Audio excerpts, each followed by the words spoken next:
Riyadd danışıqlarından gözləntilərimiz nələrdir? Bununla bağlı hal-hazırda canlı bağlantıda bizimlə birlikdə siyasi şərhçi Məhəmməd Əsədullahzadədir. Məhəmməd, mənim sabahınız xeyir olsun, sizi xoş gördük. Sizcə bu saatlarda davam edən danışıqların nəticəsi olacaqmı? Olacaqsa necə olacaq? Təbii ki, Riyaddda keçirilən ABŞ və Rusiya görüşü Avropanın və Ukraynanın iştirakı olmadan keçirilir və bu da öz-özlüyündə bir növ ABŞ və Rusiya arasında bir sövdələşmə danışıqları kimi də xarakterizə etmək olar. Və nəzərə alaq ki, Rusiya kiçik vəzifəli məmur heyəti göndərib Amerika Birləşmiş Ştatlarının danışıqlara. Bu da onu göstərir ki, Rusiya hələ də ABŞ-la danışıqlara bir o qədər də etibar etmir və aparılan prosesləri bir növ Ukrayna məsələsi ilə bağlı, atəşkəslə bağlı manipulyasiya edir. 12 saat danışıqlarda əlbəttə ki, Trumpın əsas istəyi bundan ibarətdir ki, Rusiya 30 günlük atəşkəsə geçsin. Amma göründüyü kimi Rusiya tərəfi qəti şəkildə atəşkəsə getmir, daha da Ukraynaya qarşı təzyiqləri artırır. Təbii ki, Donald Trump Rusiya ilə bu kimi danışıqlara getməklə bir növ Rusiyanı izolyasiyadan çıxarıb. Rusiyanın da istəyi bundan ibarət idi ki, birbaşa ABŞ-la danışıqlar aparılsın.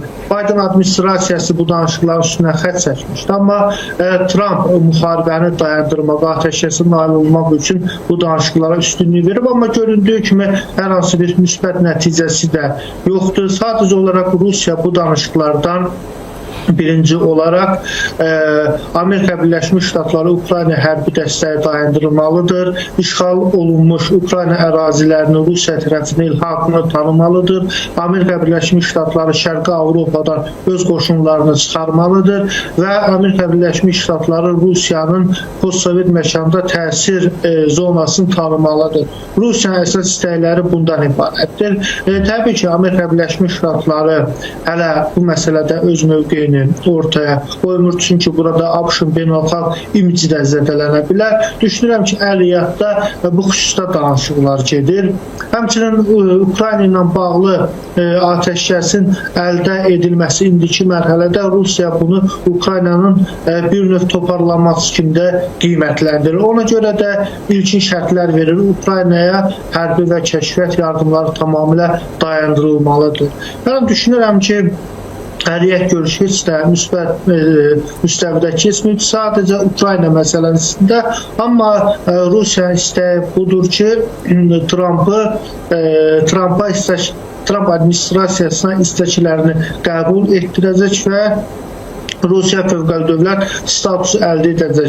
Xüsusilə Rusiyanın Trumpla danışıqlara bu xüsusda getməsində əsas strateji planı bundan ibarətdir ki, Amerika Birləşmiş Ştatları Rusiya fövqəli dövləti statusunu və təsir zonalarını tanısın. Yəni, Riyaddda keçirilən görüşlər bu xüsusdadır. Təbii ki, göründüyü kimi Amerika Birləşmiş Ştatları Avropa dövlətlərini, həmçinin Ukraynanı bu görüşə dəvət etmir və bu da Rusiya istəyiləndir. Bir növ Rusiya demək olar ki, Qərb koalisiyasında parçalayıb bu məsələdə. Yəni, danışıqları ABŞ-la birbaşa aparır və ABŞ-la sövdələşməyə getməyə çalışır.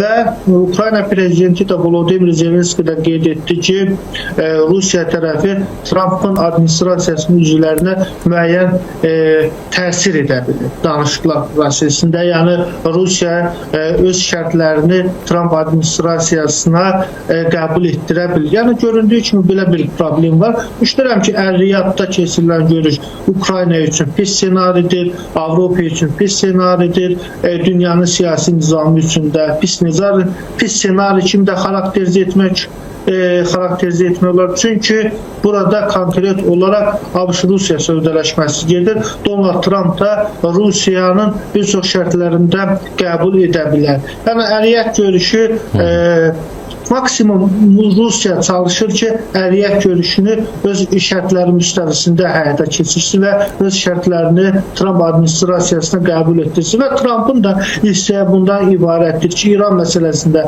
Rusiya neytral qalmalıdır. Həmçinin Çinlə bağlı Çin-Rusiya ittifaqında önünü kəsməlidir. Donald Trump'ın da strategiyası bundan ibarətdir və amma bunları da həyata keçirərkən Donald Trump administrasiyası Ukraynanı və Avropanı da görməzdən gəlir.